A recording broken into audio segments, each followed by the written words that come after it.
bu akşam çiğ köfte yapacağız. 1,5 saat yoğuracağım ki olabildiğince böyle ince yapsın bulgur.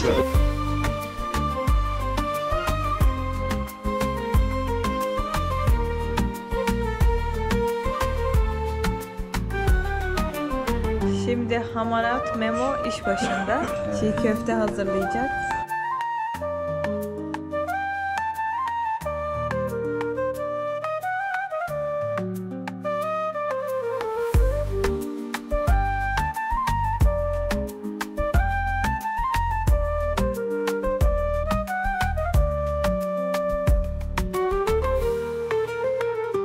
Merhaba hemseverlerim, kanalıma hoş geldiniz. Evet. Evet. Neredeyiz? Basra'dayız. Yanımda Murteza var ve Murteza'nın abisi ve Ebu Bakar Memo. Bekar Memo'muz var. Çok dertli kendisi. Burada herkesin 3'er 4'er tane varmış. Ben de kısmetimi arıyorum. Bakalım burada olacak inşallah. Türkiye'de olmadı. Şimdi biz Basra'da yerel bir pazara geldik. Ben çekim yapmadım. Aslında çekimleri Instagram'da yapmıştım. Mehmet çok dertli. Burada herkesin birkaç tane eşi var, diyor ki benim hakkımı da almışlar. Herkesin demeyin de yaşı büyüklerin. Evet. Yeni jenerasyon bunu kabul etmiyormuş ama böyle 40-45 yaş üstünde 50-60 yaşta insanların 1, 2, 3, 4'e kadar alıyorlarmış galiba. Kabul eden hanımlar olursa, hanım kabul ederse. Ben de dedim ki ben niye bekar kaldım anladım. Herkes benim hakkımı burada almış. Sen bu zamana kadar bekletirsen insanlar da senin hakkını yer yani. Nasıl? Sen Ebu Haydar'dan bir şeyler öğrenmen lazım. Bak Ebu Haydar'ın bile 2 tane karısı, 42 davarı, 16 çocuğu varmış. Yani adam bak kalp yapıyor, bir şey yapıyor. Sen de öğren bunları. Acemiyiz. Şimdi pazarda kimse kendisi söylemiyor. Ha, evet Devamlı ya. tekrar ediyor. Doğru. Dilenci bile öyle. Dilenci mi? Evet, dilenci de Allah rızası için O diye. mi açmış? Onu görmedim ben. Görürüz. Şimdi burada helvalar var, peynirler var.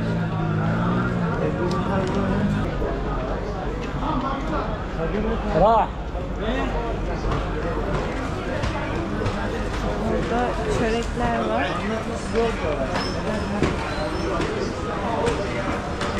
Tatlıya benziyor. Burada tatlı türleri var.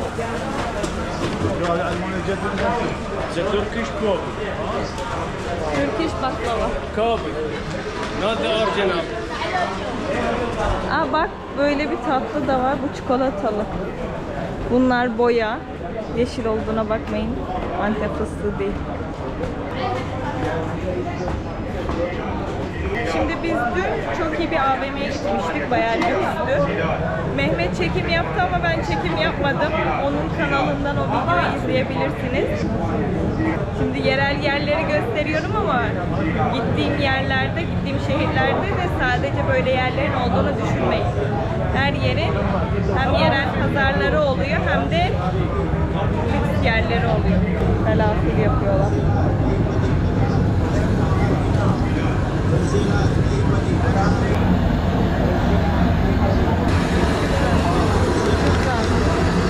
Aldı mı, hediye mi verdi anlamadım. Burada video çekerken hep hediye verirler. Para verdiğini görmedim. Tamam. Hediye verdi. Parasız. Hediye verdi. Ağzında bir sürü var. Ben anlamadım ya. Yani hem yolda yürürken bedavaya para veriyorlar, hayır hem yemek veriyorlar, bir de oturduğu restorandan da para da almıyor. Selam abi. How are you? Türkiye. Ana Hayır.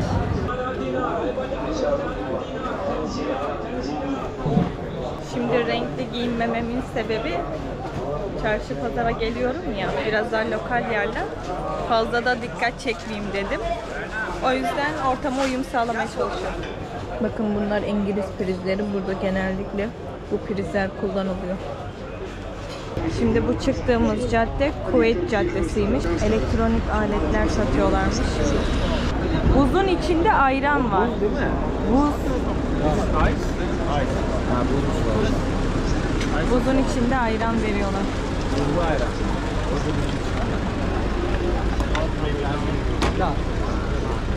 Burası. Bağlat.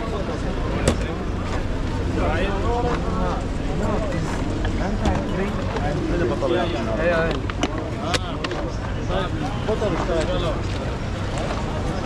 Mehmet.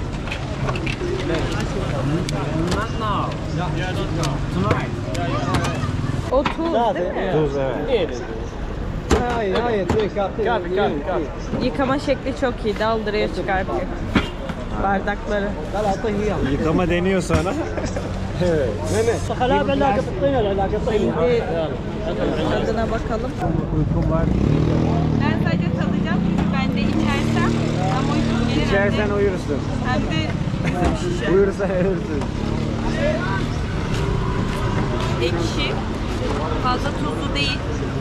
Tadı bence güzel. Bence de. Güzel ayran. Yani bunu içmedim de Irak'ta ayranlar iyiydi. Biraz daha tuz da katsak daha lezzetli olur. At bakayım şimdi. Akşama çiğ köfte yapacağız, onun yanında güzel. Evet, güzel olur. Mehmet çiğ köfte yapacak bu gece. Her ülkede böyle sevdiğim bir halk, sevdiğim bir aile olursa bize hizmet eden, ben de onlara en zorlu yemeğimiz çiğ köfte yapımımız zor ya. O yüzden çiğ köfte yapıyorum ama böyle biraz daha relax bir ailesi onlara da melemen yapıyorum ama illaki Türk örf adetinden bir şeyler bırakmaya çalışıyorum. Ondan sonra bize iyilik yapıyor yeterince. Şimdi bu akşam çiğ köfte yapacağız. 1,5 saat yoğuracağım ki olabildiğince böyle ince yansın bulgur. Şimdi ben de gittiğim yerde bir tane çok iyi yaptım ve çok sevdiğim bir İran yemeği var, safranlı. Onu yapıyorum ama burada ailenin içindeki yaşayan kişi sayısı çok fazla. Dedim ki bir kazanla yapmam gerekir o yemeği ve Safrandan bakarsın. safrandan batarız ki o tabii ki de batmayız ama şey sıkıntı, onu çevirmek, işte yapışmayan bir Pilavlı bir şey mi? tabii. Yani Şu an galiba sen 14-15 yedin kişi. zaten Meşet'te Ha. yaptım. Hatırladın mı? Neydi Tahçin. Tahtin, tamam. Güzeldi Hatırladım. değil mi? Güzeldi, evet.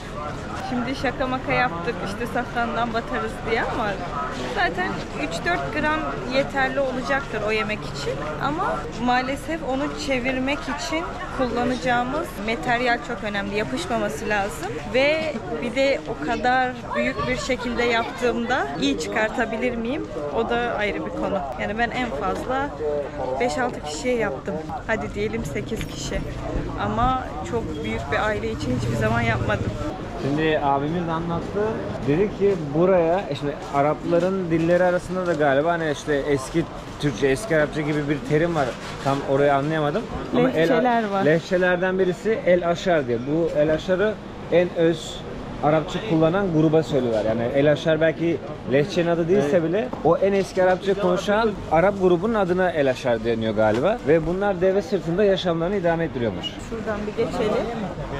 Bu en eski Arapça konuşan gruba da El Aşar deniyormuş. O develer sırtında buraya gelen bu grup buraya yerleşmeye karar vermiş. Şattul Arap'ı görüyorlar. Ve bunu görünce zaten vahada yaşayan, deve üzerinde göçebe yaşayan bu halk hemen buraya yerleşiyor. Bir miktar sonra da burada deve ticaret rotası oluşturuyorlar. Belki İpek yolu ya da diğer yollar gibi bir yol oluşturup burada bir ticaret yeri yapıyorlar.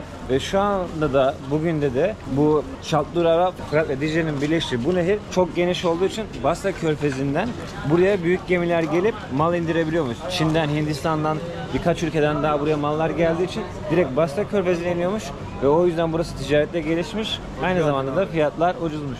Hoş bulduk abi. Ha, Türkçe biliyor musun? Ne kadar biliyor? Ben 5 sene Adapazarı, Sakarya. Başka yer mi bulamadın Sakarya'da yaşadın? Sakarya, Adapazarı. Benim de annem babam Sakarya'da yaşıyor. Valla. Karasu. Ha, Karasu mu? Gidip yüzdün mü orada? Evet, deriz mi? Ama çok tehlikeli. Vay güzel. Dangerous. Sen orada yüzdün mü? Evet. Ben korkuyorum. Dalga çok var. Aa, Sen ne yaptın Karasu'da, Sakarya'da? ben Çalıştın mı? çalışıyorum ben de. Sakarya'da. Sakarya'da mesela. Ne iş yaptın abi? İşte yani ofis. Ofis. Evet. Evde kanal satılık. Elektrik. Yok, emlakçı. Emlakçı ya. Ha, ofis, emlak ofisi. İsmin neydi abi? Ali. Gidip geliyor musun yine? Türkiye mi? Türkiye'ye. Bilmiyorum. Pasaport mu? Hoş geldin. Ha, pasaportmuş ki. Evet. Hoş Güzel. geldin. Hoş bulduk. Düzeltirsen Yazın var mı gidecek burada? misin? Yok. Valla. Şükran abi. Sağ olasın. Teşekkür ederiz. Sağ olasın. Kolay gelsin. Güle gelsin. Şimdi geldiğimiz bu kısımda daha fazla kadın var. Çünkü kadınların alacağı eşyalar tam buralarda satılıyor. Abiyeler, kadın elbiseleri, kozmetik ürünleri burada. Şunun rengi güzelmiş. Burada abiyeler var. Buranın en iyi baharatları buradaymış. Her şey var. Nebat bile var. Dünyanın en iyi kınaları buradaymış. Şimdi biz de alacağız. Burada da buhurdanlıklar var. Çeşit çeşit. Şu kömürü koyuyorlar. Üzerine o güzel kokuları koyuyorlar şu şekilde. Bakın. Bu buhurları kullanıyorlar. Güzel kokular. Normalde bunların tamamen doğal olanları da var ağaçtan. Onlar da satılıyor. Burada görmedim ama Kuveyt ve Umman'da görmüştüm. Burada Basra limonu var. Bundan çay ve şerbet yapıyorlar. İran'da buna umman limonu diyorlar. Onlar da yemeklerde kullanıyor genelde. Biraz ekşi tat veriyor. Ama yemeklere çok yakışıyor. Şimdi bu caminin yarısı Şii, yarısı Sünniymiş.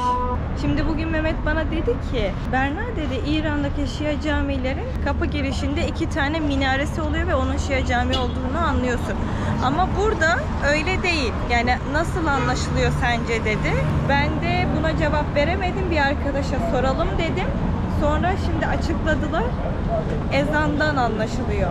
Yani Ali Veliullah diye devam ediyorsa ezan, Şia ezanı, etmiyorsa Sünni ezanı. Bir de şöyle bir gerçeklik de var. Sünnilerde 5 vakit ezan okunuyor, Şialarda 3 vakit ezan okunuyor. Şialar namazı da yani 5 vakit olan o namazı 3 vakitte kılıyorlar aslında. Sabah namazı, öğle ve ikindi 1, akşam ve yatsı 1. Ve baktığımız zaman da tahmini olarak da Ehl-i Sünnet'in okuduğu ezan Şia ezanından genelde 10 dakika önce oluyor. O yüzden yani vakitleri de biraz farklı. Ali Veliullah bile denmesi anlaşılır aslında. Camide bir tarafı Sünni, bir tarafı Şii'ymiş. Burası Şii Sünni Camii. Hemen şurada da bir tane kilise var. Şimdi caminin içini göstereceğiz. Ha, tamam. İmama söylemiştim.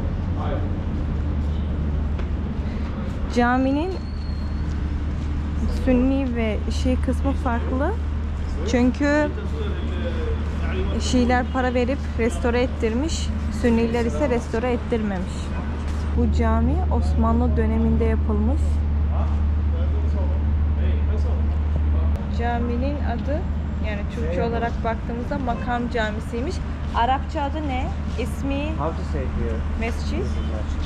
جامع الامير Cami. الامير El-Emir. جامع الامير الان جامع المقام Makam. Ha, cami. Makam Makam. Cami ve El-Emir Cami. الامير جامع الامير جامع المقام Same. يا Tamam. Sanırım Şii kısmı El-Emir, Sünni kısmı El-Makam. يا Doğru. Osmanlı zamanına Tamam. kalan namaz kılıyorlarmış, birazdan gelin demişler. Tamam. Olduğumuz yeri gösteriyorlar. Bakın kanallar here halinde. we are now Basra'da böyle kanallar halinde olduğu için Orta Doğu'nun Venedik'i diyorlar Basra için. Şimdi biz and this eski bir iskeledeyiz. Osmanlı döneminde gemiler oraya yanaşıyormuş. Sonra küçük gemilerle yükleri buraya getirip sonra buradan develerle götürüyorlarmış. Yes. Morteza'nın Hendek Savaşı'nı bildiğimiz için diyor, herkes Hendek'in ne olduğunu biliyordur herhalde. doğru diyor. Evet. Morteza'nın abisi de subaydı Hava kuvvetlerinde. hava kuvvetlerinde. Burada herkes asker. Yani şöyle Ana söyleyeyim. meslek askerlik. Sana şöyle söyleyeyim. Good. Şu adamı rütbeliyle burada yürürken görseler var ya, herkes selama geçer. Öyle bir rütbeli. Babası tüm general adamı. Düşün. Tüm generallerin oğlu, o da generaller gibi. General olacakmış yani. Generale yakın.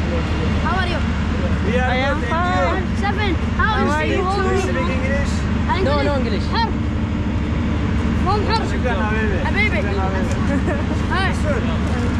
Okay, şükran. شوية ياخذ مجال. How are you? Şurada tarih yazıyormuş. 1745 Osmanlı tarafından yaptırılıyor. Şu anda da Şii Sünni Camisi olarak kullanılıyor. Turkish channel. Turkish? You know YouTube. Turkish channel? It's official or what? No, Turkish, just Turkish. We speak Turkish. Okay. But we have a channel, 500,000 followers I have. The name is Turkish Yes. channel? No, Yes. No, no. What's the no, name? No, no. Name? How can I search about it? Okay. حتى خذنا الواي شقي. محمد؟ محمد؟ لا My name is هذا Mehmet. الحساب هذا You're حساب welcome. هذا اسم القناة. YouTube ismi like this. هذا It's a Degişik yollarda. İzmir'in Okay, yollarda. different on the way. Take. Senle ben bundan önce başka bir ülkede denk gelmiştik. Vatan haini ilan edilmiştik ama yine senle ben bu milletin, ecdadının, atasının en uzak topraklardaki bir camisini çekmeye geldik ve bunu çeken de ilk biz olacağız. Sabahtan beri de Osmanlı'dan da ben bir yerler arıyordum. Vali konağı da var bir tane Osmanlı. Bulursak ona da gideceğiz. İnşallah.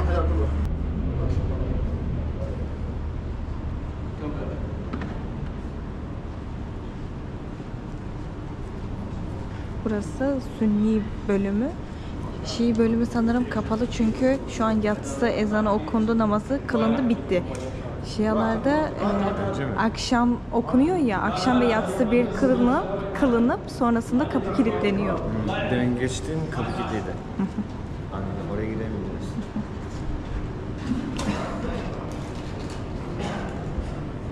Türkiye'den geldiğimizi duydukları için oturdular, bizimle sohbet edecekler. لا الاساس ما انتم على الاساس على الاساس وعلى الاساس حكايه كبر كبيبان كنوافذ هاي بزمن السلطان عبد الحميد الاول. Birinci Abdülhamid adına yapılıyor. Onun makamına, onun adına ithafen işte makam cami demişler. Buraya 1. Abdülhamit Han gelmiş, buraya makam adında bir cami yapın demiş. En son da caminin restoresi 1920'de yapılmış. Şey sordum, Osmanlı'dan kalma bir evrak, bir belge, bir şey var mı dedim, görebilir miyiz dedi. Konuşmanın sonuna doğru getirecekler, şimdi bize bir belge gösterecek. Ve camlar ve kapı yapıldığı ilk günden beri orijinalliği korunmuş, hiç evlenmemiş. Şimdi şunu söylemedi, onu da bahsettim ama galiba daha sonrasından başkaları bunu yeniletmiş, şu gördüğünüz gibi. Ondan sonra caminin dış duvarında 1920'de yenilenme yapmış. Is true, this is 1000 No. new one. Yeah. Yani bunu saymıyorum, içinde de ama 1920'de bir yenilenme olmuş.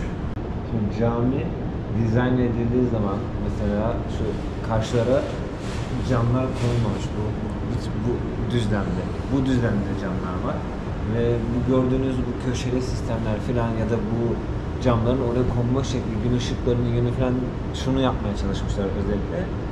Kışın çok soğuk olmayacak, yazın da çok sıcak olmayacak bir dizayn yapıp burada işte bu yeni zaman klimalar olmadan önce o zamanlarda burada rahat bir ortam, namaz ortamı oluşturmaya çalışmışlar. Mimaride buna önem vermişler işte. O yüzden şu köşeler, geometriler falan bir sebepten ötürüymüş. My name is Mehmet. محمد Muhammed. محمد We come to Turkey. My friend's name Berna. Berna. مسلمين Elhamdülillah. Yes. سائح Seyyah. Hani. Seyyahin. سائح يعني قصده Seyyah. سائحين نعم حياكم الله اهلا وسهلا سياحه We was 5 years. Work. هو يقول ما انا شاء الله 5 سنين يشتغل 5 سنين Yeah. العالم افتر Yeah. ما شاء الله. راويني رايح الجزر الاستراليه رايح ما شاء الله. اندونيسيا رايح ما شاء امريكا الله. الجنوبيه Japan, Kore, Malezya, ما شاء الله Endonezya. ماليزيا اسيا اسيا آسيا، وماليزيا يعني. ما شاء الله Yes. Şükran. Sen Asyacı, ben Orta Doğucu. Evet. Lübnan, Kuveyt, İran, Irak, Oman, Azerbaycan, Armenya, Georgia, Türkiye. كنا رايحين Kazakistan, Kırgızistan, Türkistan, Özbekistan, على Türkistan. روسيا Hani Rusya, Mongolia.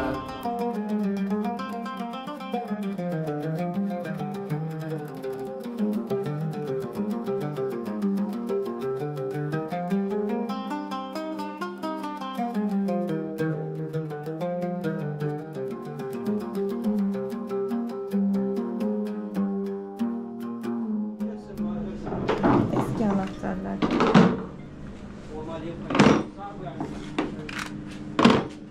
هاي مال الابواب. Bu anahtarlar Osmanlı döneminden kalma.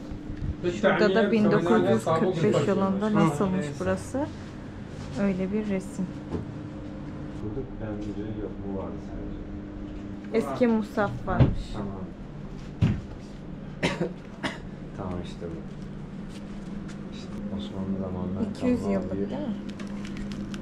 Kur'an musafı. 200 yıl. 200 yıllık Kur'an mushafı. هذا مهدى شيخنا؟ نعم. هذا من مهدى من عوائل البصرة. من عائلة بيت الذكير. تعال استاذ عمر بالله اقرا لي ما جاب من مسجد المقام مسجد المقام لا لا يباع يباع ولا يشترى ولا يوهب ولا يعطى. بسم الله. 1959'da da görüntü böyle.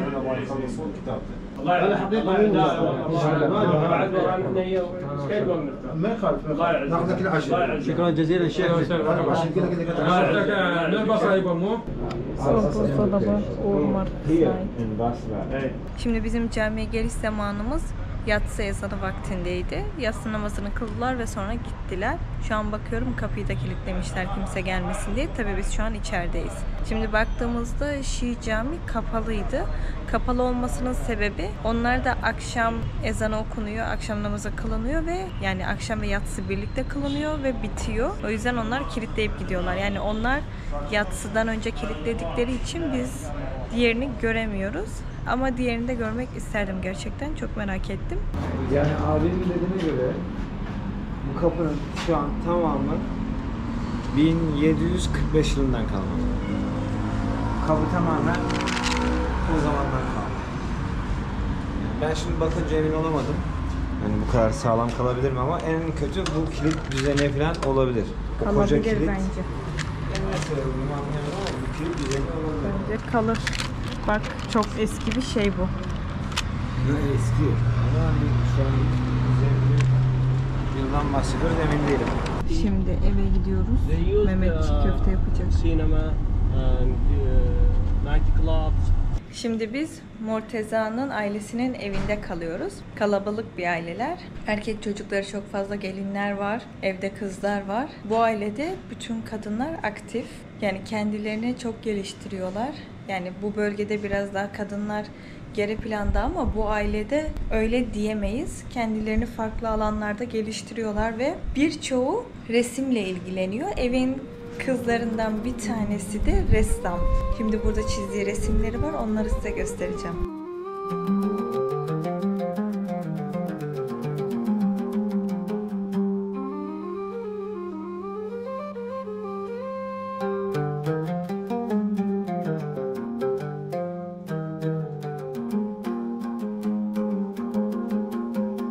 Şimdi resmin anlamını anlatacak.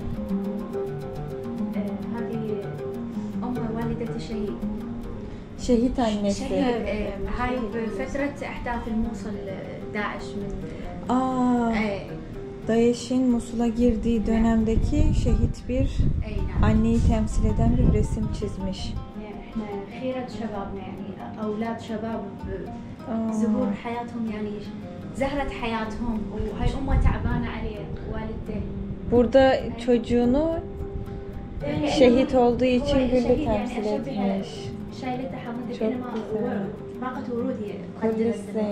En iyi çocuklarına vermiş vatan Ya. için. Çok güzel. Çok anlamlı. Bu da evli bir kadını temsil eden bir resimmiş. Bu resimde Hazreti Abbas'ı temsil ediyormuş. Fırat Nehri'nde beyaz bir at. Şimdi Hamarat Memo iş başında. Çiğ köfte hazırlayacak. İnşallah. Malzemelerimiz burada. Malzemelerimiz elde olanlarla yapmaya çalıştık. Şimdi tam bir tarifim yok benim. Kırık bulgur değil de bu tam kırık bulgur. Bunun tam ne olduğunu ben de anlamadım ama bunu deneyelim. Normalde ben bir tık büyüyle yapıyorum. Şimdi çok sıcak olmayan bir suyla Onun dumanı çıkıyor. evet, biraz bekleyelim. Ya da su katalım. Beklemek yerine su katmak daha mantıklı. Şu açılmamış kat. You need to mix it Sorry? Cold water? Now okay. Salça orada. Domates biraz çok olmuş. Aman. Şimdi isot, kimyon, adam gibi burada baharat yok da ya da doğrusu biz bulamadık. Ben de baharatların tadına bakarak kafamda uydurmaya çalıştım. Şimdi soğan koyuyorum. Önce bulguru biraz ılık suda beklettim. Ondan sonra baharatları koydum. Soğanı koyarken suyunu sıkın. Eğer benden öğrenecekler varsa tarifi öyle koyun. Su ılık suda biraz bekledi bu. Bakın şu an aslında kıvam hazır bile. Bak şu an göreceksin şimdi. Bak şu an bile sıktığımda artık tutmaya başladı. O zaman yoğurmaya başlıyoruz. Biraz sonra göstereceğim devamını. Evet. Bitti sayılır. Bitti sayılır mı? Ben bittim de çiğ köfte bilmiyorum. İçeride kaç kişi vardı tahmini? Bilmiyorum. Her yerden birisi çıkıyor. 5 değil mi? İçeride. Şimdi herkesin kaç tane işi var? O zaman orada hesaba göre buradan daha çok fazla insan çıkar orada. Karışık. Neyse ben o zaman olabildiğince küçük yapayım ki adet çok olsun herkes yesin. Evet. Bitti. Sen de bittin. Ben de bittim. Ve biz ne yaptık biliyor musunuz? Eşkimen yaptık. Eşki köfte mi yaptık? Ne yaptık bilmiyorum. Son halinde ne? Bakalım. Tam hazırlayıp verir misin?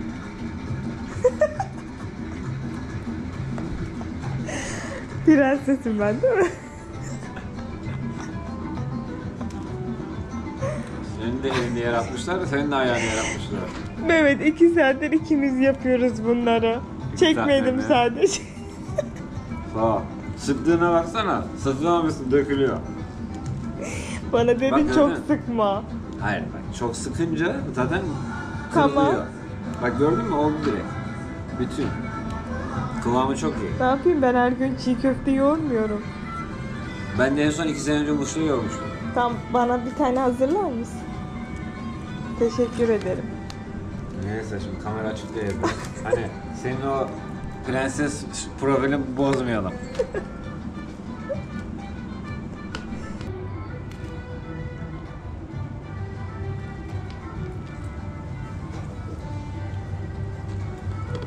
Yaprak da yaprak değil aslında. Evet. Artık elimizdeki imkanlarla. Buyurun. Sağ ol.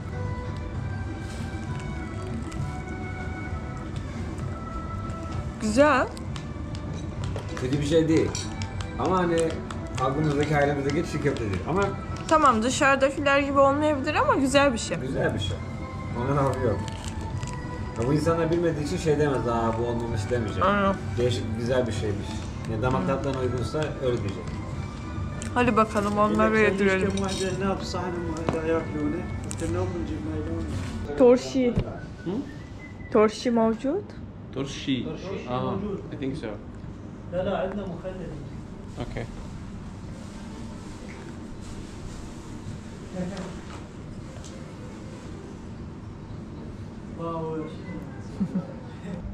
İki tane İran cinsi kedisi var. Bu biraz cana yakın. Şimdi seni yemek yiyeceğim. Ama bu pek insancıl değil. Gel. Gel. Gel. Büfermen. Bizim kültürü bilmiyorlar tabii. Evet. Aynen yanına hurma, Şimdi salata. onlar ara ve Karpuz mantıya getirdi. düşündü bunu. Biz çiğ köfte yaptık Karpuz şimdi. getirdi. Bitti. Şimdi bunlarla bu yenmez. Karpuzla çiğ köfte aynı anda yenmez. Belki salata yersin. İlk tadımlık Okey. Süper. aldıktan sonra nasıl yemek isterse öyle yer. Evet. Aa ilginç. Gördün mü? Evet. Şimdi, demek ki bilmeyince işte... Tabii canım nereden Aynen. bilecek? Bilmezler zaten. First, after give me one, and after lemon, and after yes, but not much. Maybe if you like, okay, but if you don't like, nothing. And maybe a little bit, like this. And first you try again. Bismillah.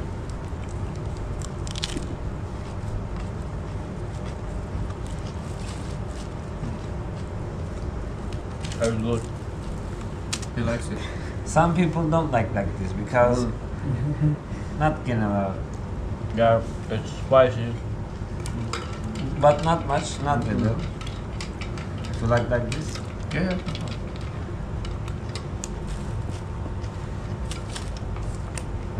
Ben ağzına kaptıracağım. You know, like this, very friendly style. Ah. Open the way.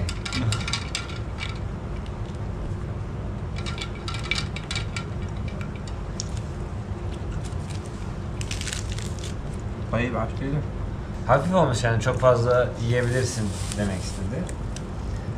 O daha önce yemiş, kendi fikri ise eğer ben biraz sorarak yaptım ama Türkiye'dekine yakın diyor yani kısaca. For you, you can try. Thank you. Bismillah.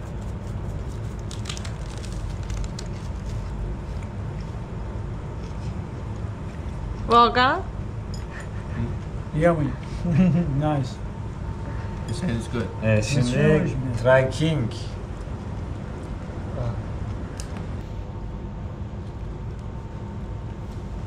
ما ادري اكله والله مقاربه.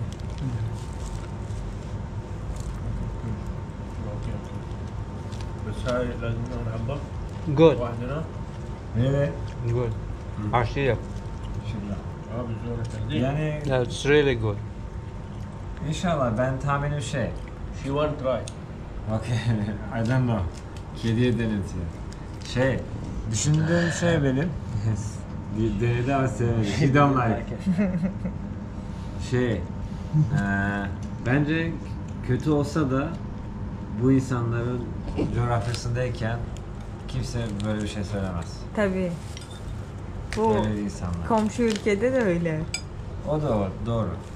Şimdi aslında bizim ülkede de öyle. Karadenizler pat pat söyler ama yok yani normalde Türkiye'de de saygıdan beğenmese bile beğendim derler. Evet, yedik içtik. Şimdi nargile hazırlıyorlar. Yedik içtik. Bana- Sofrayı da biz kurduk, sofrayı da biz kaldırdık. Ya bırak prensesliğimi yaşayayım burada. Sadece burada değil ki. Her gittiği yerde bir arkadaş buluyor kendine. İşini hallettiriyor. Burada da hallettirdi vallahi, helal olsun. Biz çalıştık yine ama. Demek ki insan. Çalışıyoruz. Ben de sıkmaya yardım ettim Allah ama. razı olsun. Sağ ol. Ya. 2-3 tane buğum sıktın. Murteza izin vermiyor benim çalışmama. She's princess. Princess not working. Just working for me. Princess. Okay. No problem. No, ما في مشكلة. What she do to life to still life. Here. Princess. What Ah. she Where is the prince? Where is the king? Ah. Ya. Ne dedi? Nasıl şunu demek istedi galiba, tam söyleyemem ama nasıl prenses olmayı düşünüyor? Nasıl prenses olacak? Prens nerede? Ha. Mehmet buradaki arkadaşlara diyor ki Berna bir diktatör diyor. Evet. Hatta Saddam bir Berna iki. Evet. Adam olsun, tamam mı? Olsun diyorlar. Öyle. Buradan da çok güzel hatıralar biriktirdik. Allah razı olsun. Yani şakasız bir yana gerçekten hani bana söylemişlerdi, sen de biraz bahsetmiştin. Güneye indikçe yani insan, hani biz daha önce Kürtlerin o yaşlı coğrafyaları gezdik. Gerçekten Kürt halkı çok misafirperver. Türkler de kesinlikle. Yani biz de çok misafirperveriz ama biz biraz daha böyle hani standardın üstündeyiz. Ama Kürt halkı hani standardın üstündeydi. Belki Bağdat tarafını tam çözemedim. Oralarda çok gezemedim ama. Başkent burası ama yine misafirperver. Evet, orada anlamak zor. Yani ben anlayamadım şahsım adına ama ben böyle Semava'dan sonra Nasırıye buralara doğru geldim ya, abi bu kadar mı olmaz yani, hani herkesin evine geldiğinde mahcup olmamak için elinden geldiğini yapar ama sanki bunlar kanun hükmünde kararname almış bütün herkes maksimumu yapmaya çalışıyor. Şimdi sana hizmet ediyorlar ya, misafirperverliklerini onlar hizmet olarak görüyor. Sen onlara hizmette kusur etmediniz dediğinde tamamdır. Böyle bir cümleleri var. Bunu dediysen artık onların içi çok rahat. Bu iş kamerayla da alakası yok. Bazı insanlar elinizde kamerayla gittiğinizde Yok, ben alakası kamerasız yürüdüm. Ben pazarın yanından yürüyorum. Adam yapıyor. Geliyor yanıma pazarcı. Çantanı açtı. Daha bak hiç Türk olduğumu da bilmiyor daha. Çantanı bir aşağı bir anda dolduruyorlar meyve sebzeler. Benim videolarımda belki izlemek isteyenler varsa izleyebilir. İnsanlar çantama meyve doldurmaya çalışıyor. Cebime para koymaya çalışıyor. Yani ben 50 tane ülke gezdim şahsım adıma. Asya'da da Myanmar gibi ülkelerde de gezdim. Orada da vardı misafirperverlik diyordum ama şu an cidden benim İran, Güney'i biraz abartıyorlar mı anlamadım yani. İran'da da Huzistan meşhurdur. Huzistan zaten buranın karşı tarafı. Aynı halk. Doğru. İran'ın hepsi güzel. İran benim için ayrı bir yer, ayrı dava. İran'ın hepsi güzel ama İran'ın içinde Huzistan derler. Doğrudur. Onu bilmiyorum. Hindistan'da ben bulunmadım ama tabii İran'da bulundum ben. İran'da insanlar şöyle, kuru ekmeği var. Onu paylaşmaya çalışır için siz biraz duygusal olarak oraya karşı hayran oluyorsunuz. Ama bu insanlar hem varlıklarını şöyle düşün. Adam çok varlıklı abi. Adamın altında 10 milyonluk jip var. Affedersin kıçı boklu Memo'nun peşinde koşuyor adam. Ciddi böyle şaşırırsın ha. Adamlar böyle Kurtlar Vadisi gibi hissettim kendimi. 4 tane jip böyle sıralanmış beni almaya geliyor falan. O kim? Onlar da bilmiyor benim kim olduğunu. Bir tane Türkiye'den misafir gelmişti yani. Benim olduğumu da biliyor yani. Sırt çantasıyla otostopla geldiğimi de biliyor. 4 jip beni almaya geliyor falan, böyle değişik insanlar. Bana ihtiyacı yok, benim hürmetime ihtiyacı yok. Evet. Zaten her şey varlar yani. Benden hiçbir şey beklemiyorlar.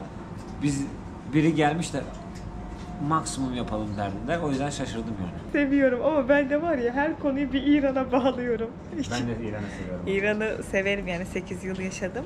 Bir zahmet olsun diyelim. Ki ben İran'a ön yargılı yetişmiş bir yani sonuçta Türkiye sünni bir ülke. Ben de İran'a sonuçta az çok aranızda da vardır belki o ön yargıyla yetişenler. Ben de öyle yetiştim sonuçta. Ama sonra oraya gidince yani ben belki 1-2 haftalığına gittim. 90 gün vizemiz vardı. 89 gün kaldım. Son günde gidesim olmadan çıktım. Zaten ondan sonra 4-5 kere daha gittim. Yani insanları din, dil, ırkı zaten Berna da öyle ayırmadan geziyor. Yoldayken oradaki insanlar da sizi inanın bu kafaya da algılamıyor. Ne olduğunuzun önemi yok. Siz bir insansınız ve onların kapısına geldiniz. Ondan sonra artık bitti. Ne olduğunuzun önemi yok. Belki şeytan bile kapılarına gelse ona bile ellerinden geldiğince misafirperver davranırlar. İran halkı da öyleydi. Yani kuru ekmekleri var, onu sizin önünüze koyuyorlar. Aslında o daha büyük zenginlik. Bunların çok varlığı var. Ama burada olmayan da yapıyor. Ya evet, o da var yani. O da var. Olmayan da borç alıyor, harç alıyor ama Doğru. sana en iyisini koyuyor. İran'da ama yoku paylaşıyorlar. O benim için duygusal bir yeri ayrıyla. Teşekkürler. Desteden okene, Evet. haş mikone, Gülşecan. Hodafız. Evet. Bu videomda böyle oldu. İnşallah beğenmişsinizdir. Yarın biz maça gidiyoruz. Irak-Umman maçı var. Ben aslında bunun için buraya geldim. Gelmişken de birkaç yeri de gezdik. Bedevilerin yanına da gittik. Öyle tecrübelerimizi de göstermeye çalışıyorum. Videolarımda çok fazla dile getirmesem de getirmem gerektiğini düşünüyorum artık. Çünkü izlenmelerim çok düştü. Videolarımı beğenip yorum yaparsanız çok mutlu olurum. Bu videomu burada bitiriyorum. Kendinize iyi bakın. Hoşça kalın.